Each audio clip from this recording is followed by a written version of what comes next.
Happy Monday and welcome to Casting the Net, Reeling in Holistic Health, where we care about your mental health and well-being. I'm your host, Coach Rice, and I want to make sure that you tune in every Monday at 8 a.m. Central Standard Time, where I have my special guest on to talk about real issues that matter most. I want you to check us out on YouTube, Facebook Live, on Business Facebook page, also on the Be Awesome Network. Stay tuned.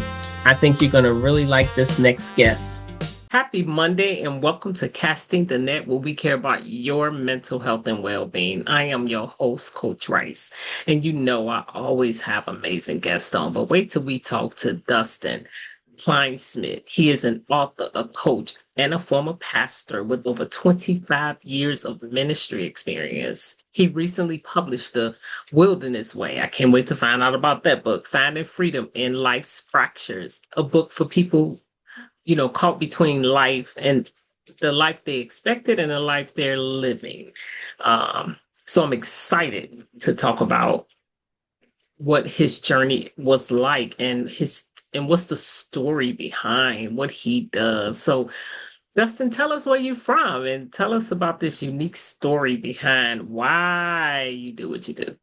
Coach Rice, thanks for having me. Absolutely. I'm so excited to be here. I'm from Los Angeles. I was an LA kid, grew up in the San Fernando Valley, which people from LA proper would get mad at me for calling myself an LA kid for being from the Valley, but I digress. So from the Los Angeles area. Didn't grow up in the church or around faith until high school. And a friend of mine kept inviting me to youth group, and I started going to the youth group. And then I came to know Jesus. And in that church, I found kind of that family that I had struggled to find outside of. In my own family life was pretty broken and messy. My parents were divorced, and I had a stepdad who was abusive. So I had like a lot of like messiness in my childhood. Okay. But I found Jesus, or he found me, I should say. And it's just, I tripped and fell backwards into ministry. I was the typical guy that I loved helping. And so as soon as I was part of the youth group, I didn't just want to sit there. I wanted to be a part of it. So, helped with whatever they needed help with. My joke in college was that I knew 4 chords on a guitar and our college pastor knew 3 chords, and that made me the worship guy.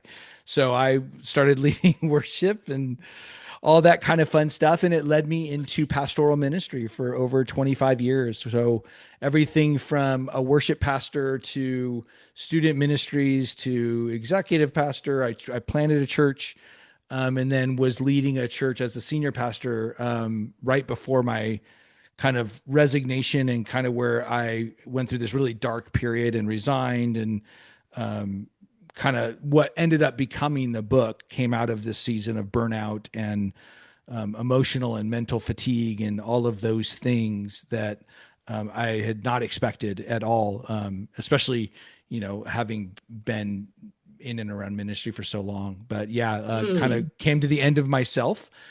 And in that next 2 years of everything from counseling and coaching and a pretty deep depression, anxiety, and panic attacks that I had never experienced before, all those kinds of things.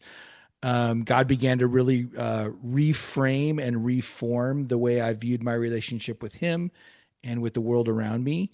And it led to the book, and it led to me doing some other coaching stuff. And it's a challenging and painful journey, but it's been really, really good. And I'm excited to share with people about what God's been teaching me. So prior to the burnout and in ministry, what was it? How did you view your relationship with God before that? Yeah, like anything, it probably, we went through seasons. I would say when I first became a Christian, so I wasn't a rebellious kid. The joke is there weren't a lot of felonies, but there were quite a few misdemeanors. So I wasn't bad, but I was bad enough, right? I was on the edge of good. And I had a single mom, right? So my mom she's working 60 hours a week to just try and keep us going. And I'm, I'm a typical 80s latchkey kid. I had way too much freedom, way too much time, and enough, a short enough attention span to get in trouble. So when I became a Christian, I brought some things into that. I brought a struggle with pornography and lust that had started when I was very young, and I didn't know how to navigate that. And I was, in many ways, because I had come to faith in high school, it was a celebrated story and it was genuine. But then I think I started to feel the pressure of like, oh, um, like they took, I stood on the stage and was like, this is a young man who came to faith in Jesus. And I got to tell my story of coming to faith. And then all of a sudden, then, God starts to peel back these layers of things that you're struggling with. And it's scary to try and admit that stuff when you're kind of like the golden boy in some ways of like Right. this cool story. And I really struggled with learning to be vulnerable and learning to be honest Mm. and the fear of rejection. Like, yeah, but if they knew what I really think, or if they knew what really goes on in my heart, then they would reject me. Even though nothing that any of these people, I had some really good people discipling me, nothing they ever did or said would really make me believe that they would have rejected me. But my own fear kept me trying to kind of play both sides of the fence. Like, the fake it till you make it. Like, I'm just going to keep trying. I'm going to keep working. Hmm. I'm going to keep, confess my struggles to the Lord and hope that it works itself out. And in that, to get back to your original question, what I was believing about God is that Jesus loved me and he forgave me, but he was kind of perpetually disappointed in me. Like, Okay. I couldn't get my act together in essence. And Right. so there was this kind of weird, like, yeah, I know he loves me. He loves everybody, but he's a little bit eye roll at me because I Right. can't get my stuff together. And so it it took until I think college you to speaking to the choir. okay, good. It took until college to really start to shake that out and realize, oh no, Hmm. like God has the love of a father who sings over his children. And that isn't because I can perform. It's because he's decided that he loves me and he created me and he knit me together. And so that was a huge shift for me in my understanding of God, and really I think opened the door for me to be able to step into ministry and not at least have a fighting chance against the performative part of it. Like, I'm here to be like, I'm going to do great things for God. I'm going to like those narratives versus no, I'm a mess. And for whatever reason, God has seen fit to use me as a mess to help others who are messy. And I'm going to lead from that posture. I'm just going to love and I serve best I love can. that. I love that leading from that particular posture because now you move from performance to surrender. I love Yes. it. 100%. Right now, my favorite passage in the Bible is in First Corinthians 15, and it's where the Apostle Paul says, "By God's grace, I am what I am."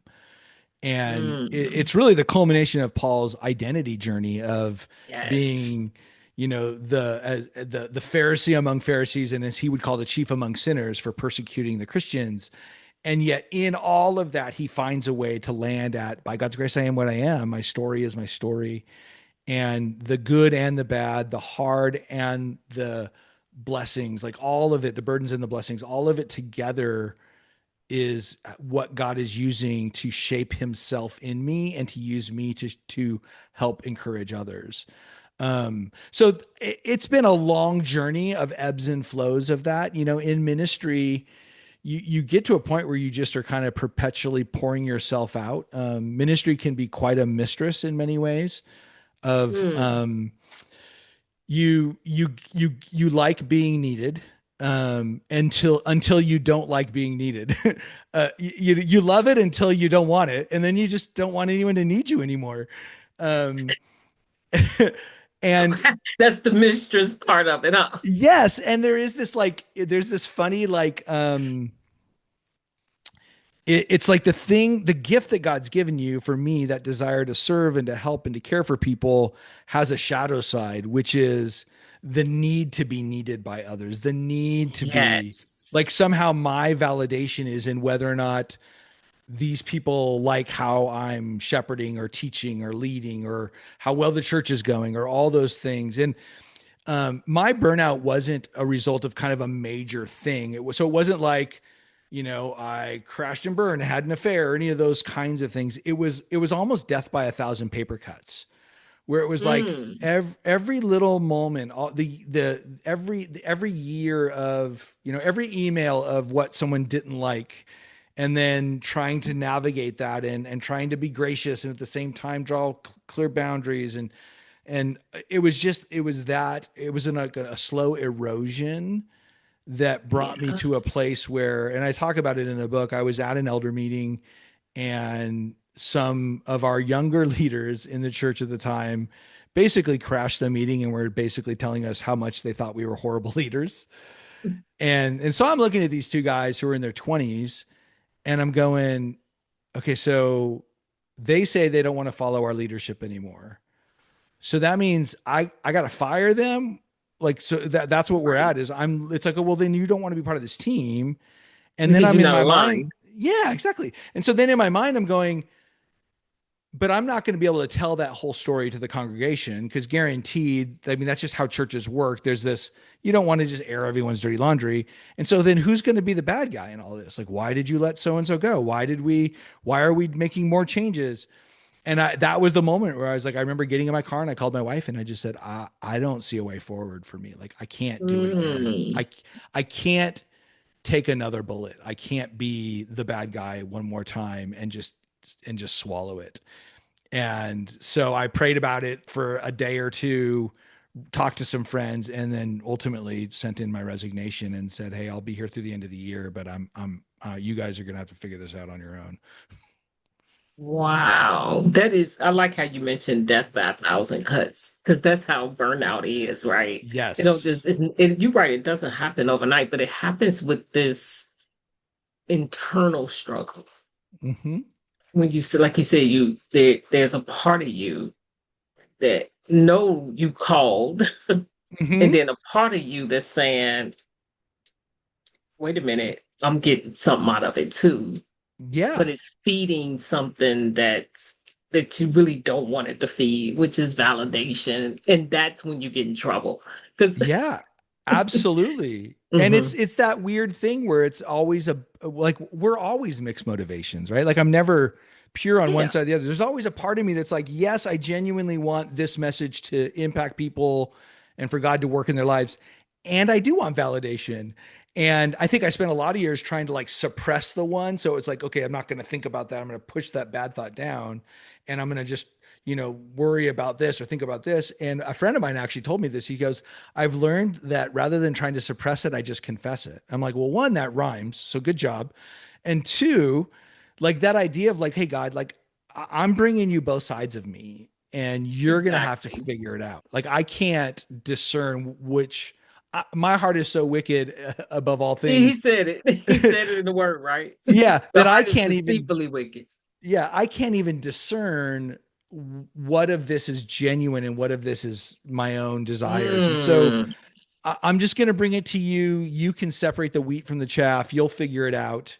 And I'm going to do my best to serve the best I can. Um, and so all of those things together, yeah, that can lead to um, a place of fatigue and wearing. For me, it did at least. Some guys handle it better. Some people handle it better than others.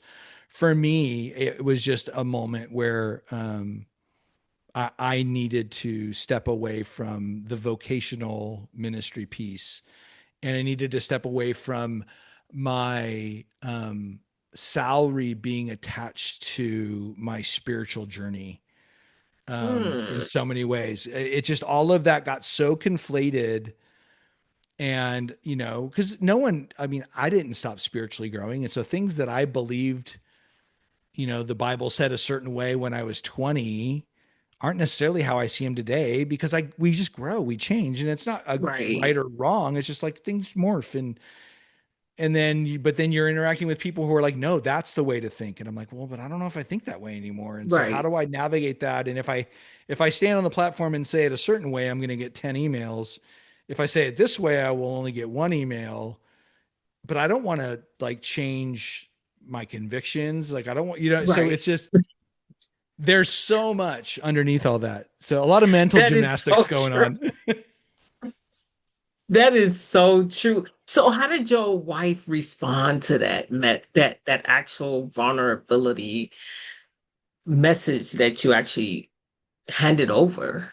Yeah, my wife has been amazing in this whole journey, and it's been fun. Fun. I say that. It's not been fun. Um, she's been on her own, like, mental health journey as well. Like, Okay. she grew up in a family that was very dysfunctional, very rigid. She grew up Russian Baptist. So if you think Baptists can be a little bit stiff, imagine Russian Baptists. Like, they don't think Mm. anything's funny ever. Oh It my was God. it was rough. Like, it was rough for her. And so, as she would describe it, her whole life has been about making herself be as small as possible. So Hmm. always get good grades, never get in the way. So, and like, yeah, she's just always been that. She was that girl. So when as that whole kind of 2 years or 3 years leading up to my resignation, we were in the conversations together, and we knew that the way the church had been going, because the church had gone through a major crisis. The lead pastor that I had worked for previously, who had planted the church, had had an affair and had left. And then they asked me to come in and kind of help right the ship and reorganize things. And so you're just stepping into a very messy environment. There's a lot of distrust Okay. with people. So there's a lot of chaos within the chaos. On a good day, a church can be chaotic and Yes. challenging. When you're coming off the backside of COVID and you're adding in all of those things, Ooh. she was aware all the way across. I learned to be honest with her. I think early on, or for many years, I tried to shield her from a lot of it. Hmm. Like, you don't want to know how annoying these people are. Like, you don't want to look at them different on Sunday. Like, we're better off. And so I would do a lot of like, hey, how's your day? It's fine. Things are fine. Like, just, we're good. Um, and I learned that I was shortchanging her and God's gift in her to be able to care for me Mm. and to love me. And in that last year, especially, we became really good at just like, here's what I'm feeling. And even in the subsequent years, I talk about in the book, the funny thing is I thought my resignation was going to feel like relief. And so I'm like, okay, good. Like, now I can kind of Okay. reset. And actually I didn't have my first panic attack until 3 months after I resigned. Wow. And it was like the body catching up. Mm. And then all of a sudden this sense of like, well, what am I worth now? Like, what am I here for? Like, this has been my whole life since I was a junior in high school.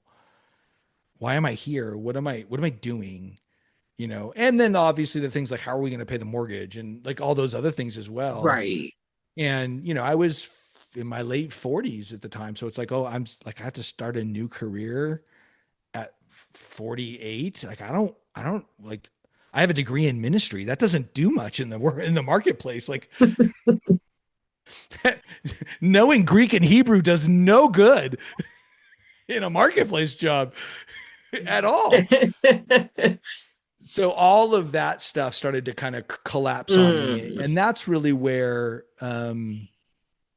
I think God began to bring out of me these things. And the core thing, and this is really the heart of the book, and it's the core thing I think God taught me, was I didn't realize that I had kind of a subtle transaction with God, that when we were asked to go back to that church and take over as lead, knowing it was hard, we prayed, and we really felt like God was telling us to go, and so we went, and we were faithful, and we were obedient, and we did what we were supposed to do.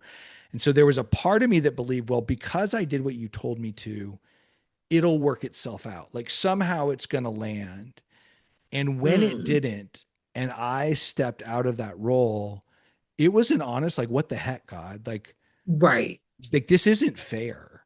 Like, I did what you asked me to, and now I'm the one who's getting beat up. Um, and so what he began to do is, in those conversations, and there were definitely some raw conversations with God. If I've Like learned one, David had. yes, if I've learned one thing, it's that God wears big boy pants. He is not afraid of hard conversations. Mm-mm. And in those conversations, he began to say, "Hey, you're telling me a lot about your disappointments, but every disappointment is built on an unmet expectation. And I want you to examine your expectations." Mm. And that was like a mind blowing thing, where it was like, oh, I had this subtle quid pro quo. I had an expectation that you were going to make it all work out and that somehow I was owed that. And because I did what was right. And the Bible actually doesn't ever teach that. And I know that. I No, it know it in doesn't. Greek. And it says It things doesn't. like, You're right. yeah, it says in this world you will have trouble. It says, We skip over that part. yeah, exactly. It says all these. And so it was funny. Like, again, a guy who spent a lot of years in Bible school learning these things is like, wait a minute. I've had an expectation of God that he never promised. Mm, And, and it led me to this understanding that life is always going to be simultaneously beautiful and broken. And the illustration in the book, the idea of the wilderness way, is this idea that when God rescues Israel from slavery in Egypt, right? So he rescues them from slavery, and then he tells them about the promised land, but then they spend 40 years in the wilderness. mhm. Um, and the way I started to see it is I've been rescued from slavery when I put my faith in Jesus. And one day I will get a promised land. Revelation talks about there will be no more sorrows and God will wipe away every Right. tear and everything will be restored at some point. But in between is a wilderness, that this life is a wilderness, that as beautiful as it can be, there's always going to be a bit of heartbreak and brokenness. For every beautiful baby that you see born, a person, a family member dies in someone's life, right? Right. Loss. Yeah, there's always loss. And so rather than putting all of my energy into how do I get out of the wilderness, because that's how I used to think, like, oh, it's a hard season, it's a wilderness, I got to get out of it. Instead of that, it became, okay, where do I see God working in the midst of this?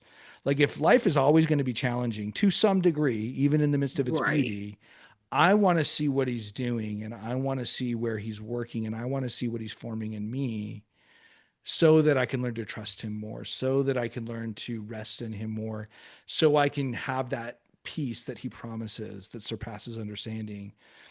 Peace isn't a result of good circumstances. Peace is a result of knowing the one who's above your circumstances. And so that really became like this earth shattering, life altering thing for me.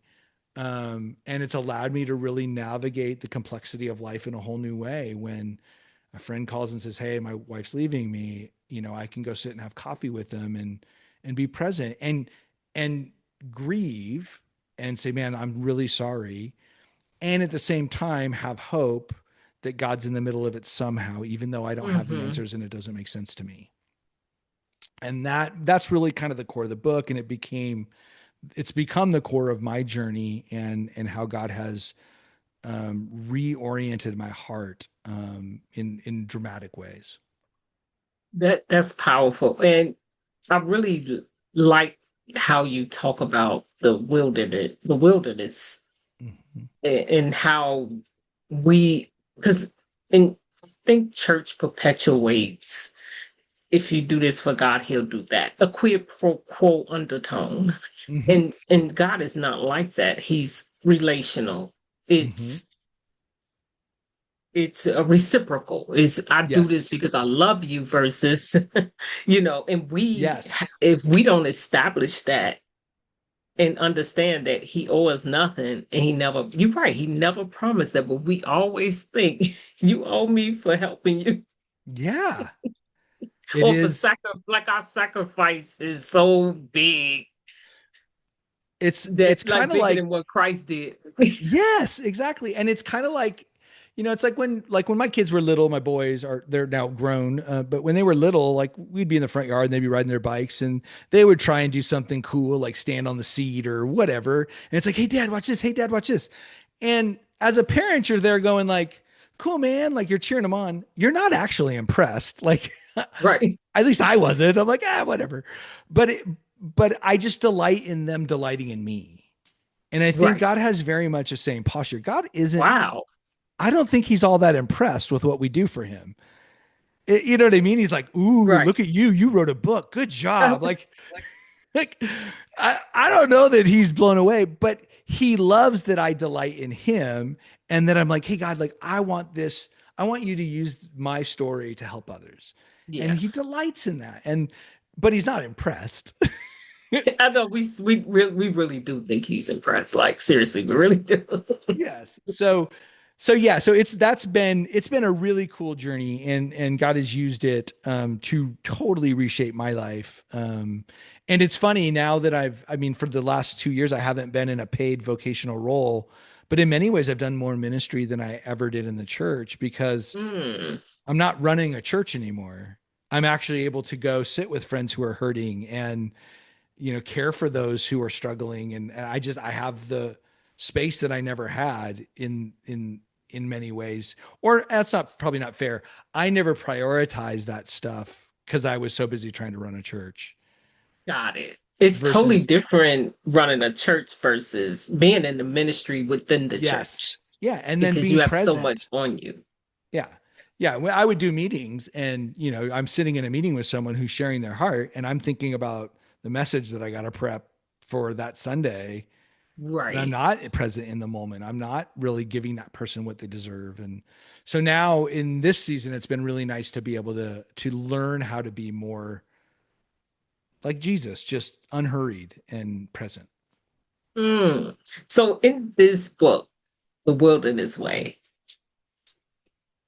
what do you want the world to see most about the Hmm. message in this book? I think the thing that I want people to know more than anything else is, especially for those who are going through a hard season where things are not going well and life has not turned out the way they wanted, and they're having those what the heck conversations with God. I want them to know that your situation is not necessarily a result of your mistakes. It might be. And whatever it is you're going through is not indicative of God's disposition towards you. Like, Mm. God's not angry at you.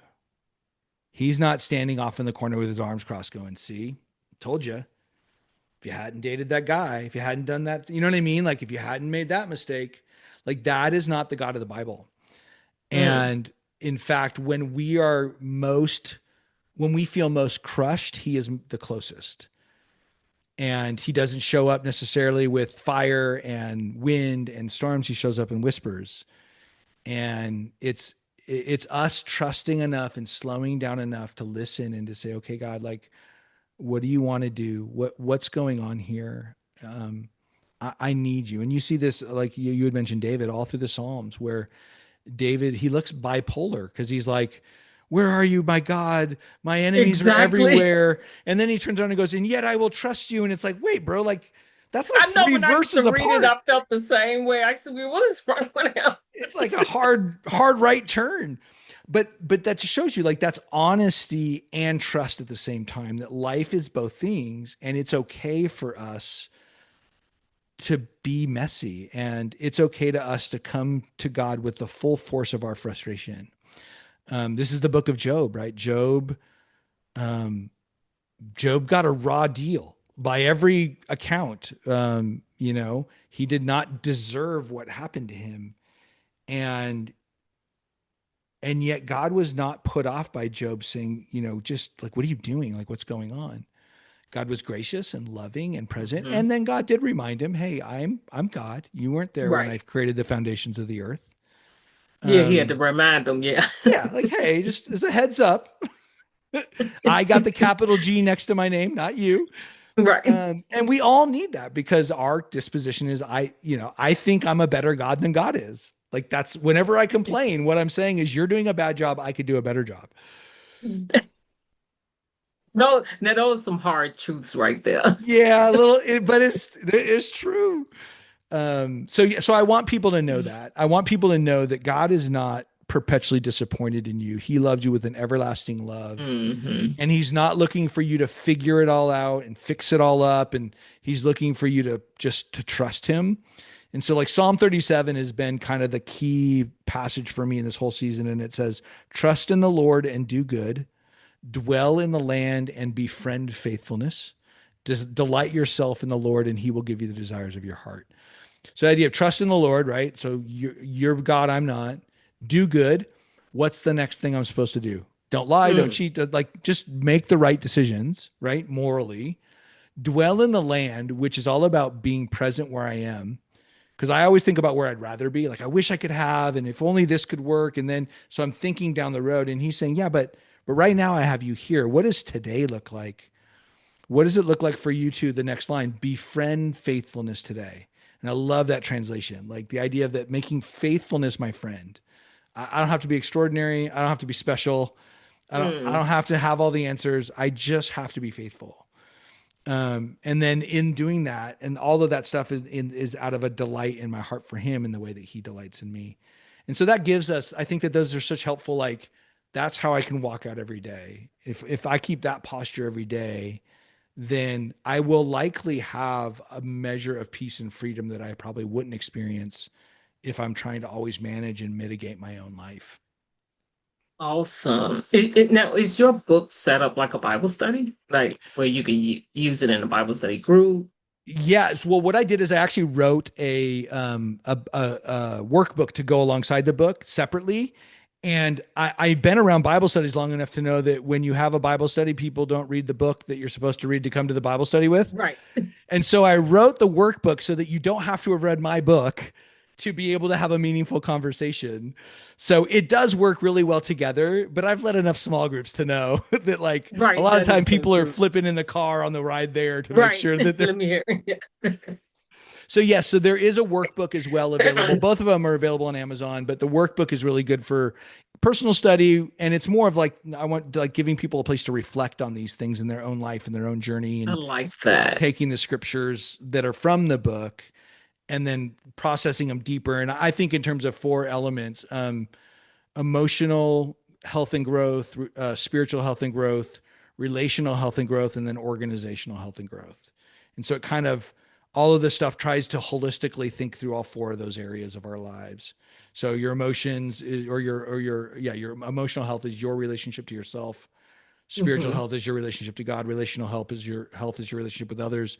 And organizational health is both how you order your world and then Yes. how you help others in ordering their world, whether that's at your Okay. workplace or your kids or whatever else. So, That's amazing. And so, we have a lot of ministry leaders out here, hmm pastors, and they skilled at helping others, but they often neglect themselves. You hmm know, you've been through it. You saw the fruit of it. What advice would you give them? hmm um, don't go it alone. Every there are common themes with every pastor friend or even just leadership friend I know that's had a complete meltdown, whether it's a moral failure or whatever. The common things are a lack of personal self-awareness. So like not willing to look at your own heart deeply and go, "Ooh, we got some stuff we got to address here." And to kind of skim along the surface. And whether you skim along the surface by being busy or focusing on others or whatever, but it's a lack of self-reflection, like healthy Mm. self-reflection. So that's one thing I see a lot of. The second thing is having meaningful relationships with people who don't need anything from you. So if you're a Mm. pastor of a church, your other staff guy who you write his checks probably isn't going to be fully honest with you about the things that he's Right. frustrated with, right? And even to a degree your elder board or your leadership team, like they're like you need to have people in your life who will not put up with your BS, who don't buy into the smoke and mirrors and are willing to push on you. There's a difference between being authentic. Authentic is me saying here's what's going on inside of me. Vulnerability is me saying, hey, I'm inviting you to step on my toes. I'm inviting Mm. you into my world. You get to ask me hard questions and I can't be mad at you for it. And so most leaders I know aren't good at vulnerability. They're good at transparency and authenticity to the degree they want to be. They're not good at vulnerability. They don't have people that will ask them hard questions. So I would encourage one, self reflection, two, real people that can ask you hard questions, and then three, genuine community, like genuine friendships. Like if your whole life is work or ministry and you don't have friends that you can just go sit and have a drink with and eat dinner and laugh and maybe tell an irreverent joke to, you're probably not in a healthy place, because you become Hmm. so insulated and so isolated from Yeah, the world out there, and you need to be in and around your peers and your friends. So that's advice I would give, is that for me, I needed what I call an expensive friend, a counselor. Like that was a big help, like getting a clinical counselor and really unpacking what was going on to help me to self-reflect better and then address those things. So um, I just think leaders need to spend as much time working on themselves as they do working on others, if not more. that's true. Because I love how you differentiate vulnerability versus authenticity, because some people do think they're the same and they're not.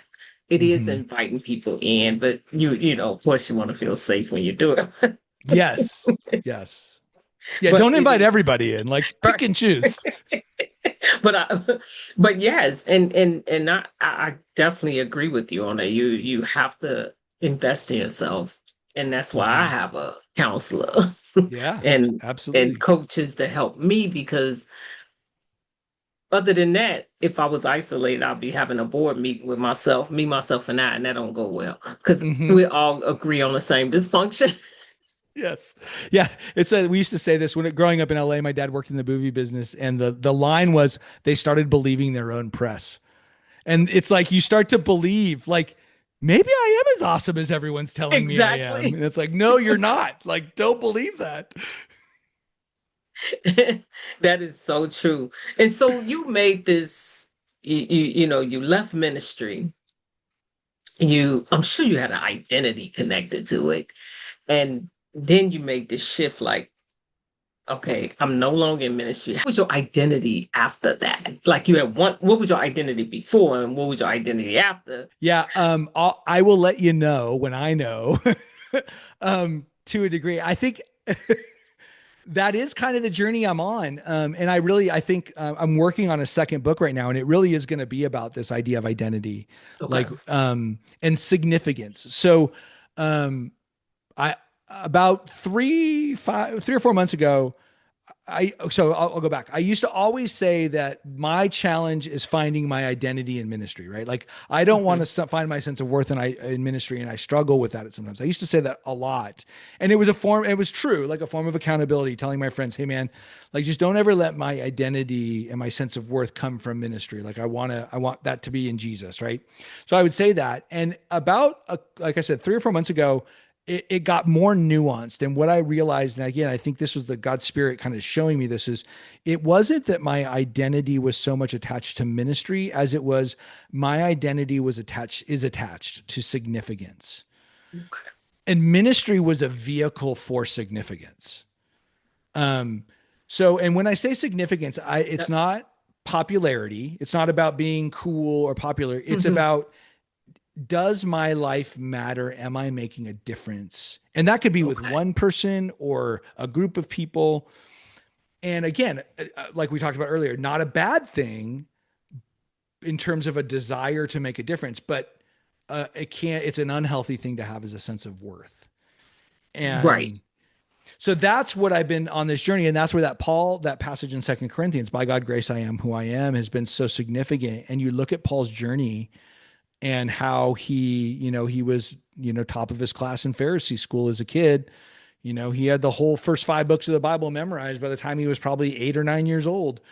And Right. he was a Jew among Jews, as he calls himself. And then he becomes a persecutor of the Christians because he's going to be the best Jew, and he's going to take care of this horrible, blasphemous thing that's going on about this guy, Jesus.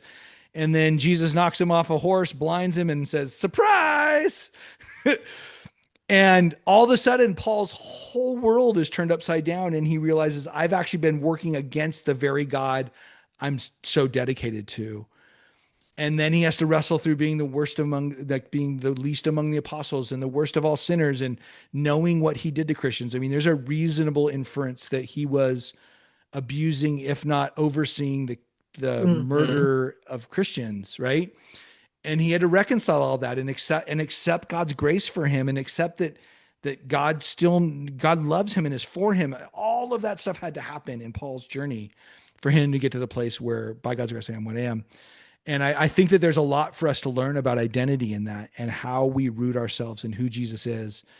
And again, like self-reflection, where is it that I go searching for worth?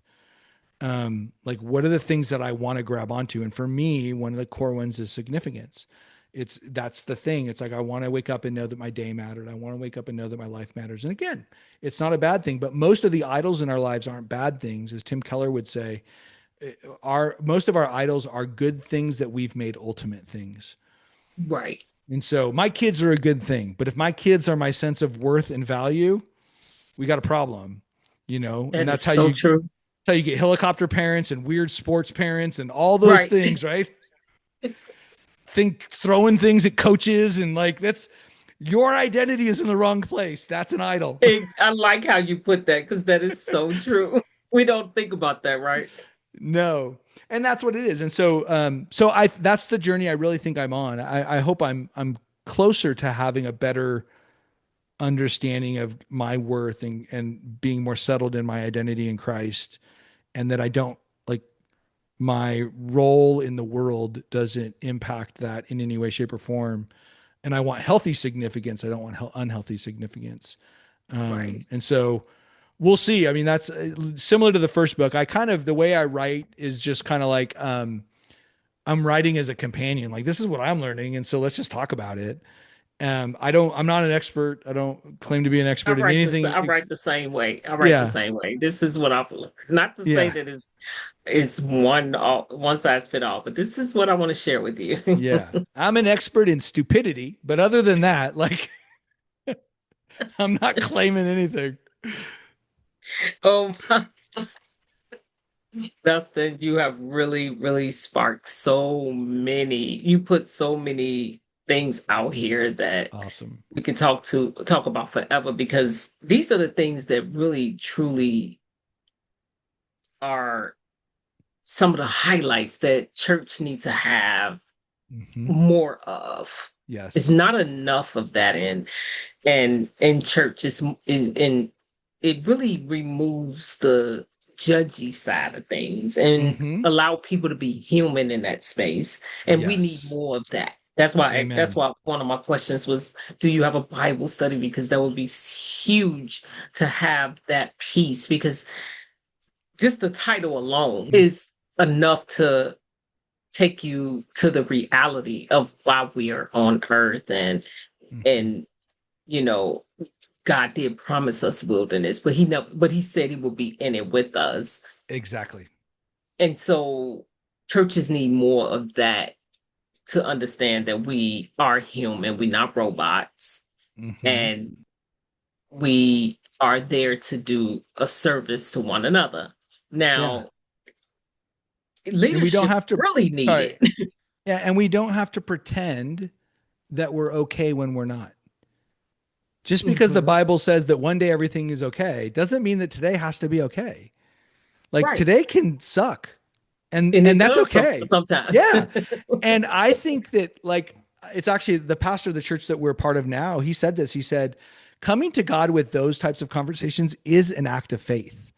Like faith is going, God, this stinks. I don't get it. I don't understand it. It doesn't feel fair. I'm not blaming God, but I'm saying this is where I'm at today. I'm not even saying I'm right. I'm just saying this is what I'm experiencing. And that I think God meets that. Yes, he Not with does. judgment. And that's what I think you're saying the church needs is we need spaces for lament. We need spaces for honesty. Yes. We need to create environments where we're not just painting a good verse on it that looks good on a coffee mug, but we're able to sit in it and go, yeah, like I'm sorry that you're going through this. I don't have an answer, but I'll sit here with you. You can cry on my Yes. shoulder and that's okay. And I don't have to fix it. I don't have to try and solve it. I don't have to try and give you answers. I can just be present for you. Mm. Mm-mm. If there's one message um, of hope that you can give the listeners to walk away with, what would it be? God is with you in the wilderness. Best day, worst day, God is still with you.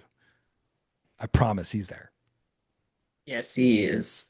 Well, Dustin, thank you so much. I'm so Thank you, grateful to Coach have Rice. you. It And was, I would definitely have the link to your book and all of your information on how to reach out.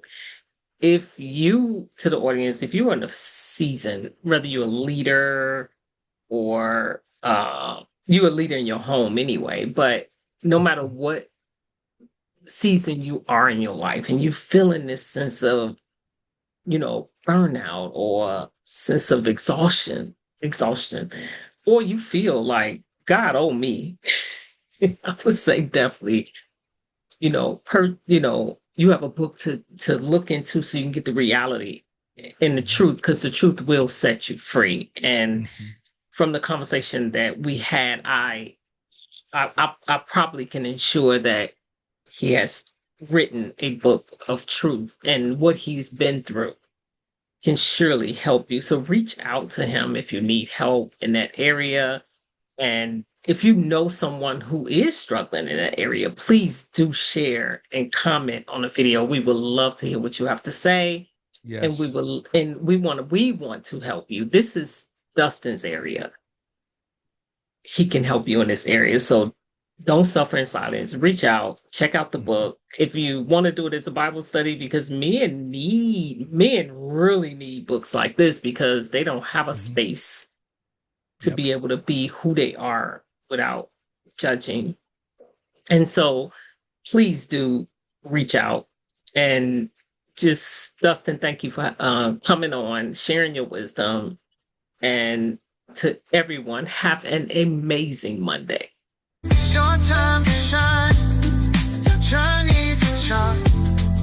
Coach Rice wisdom will heal every heart.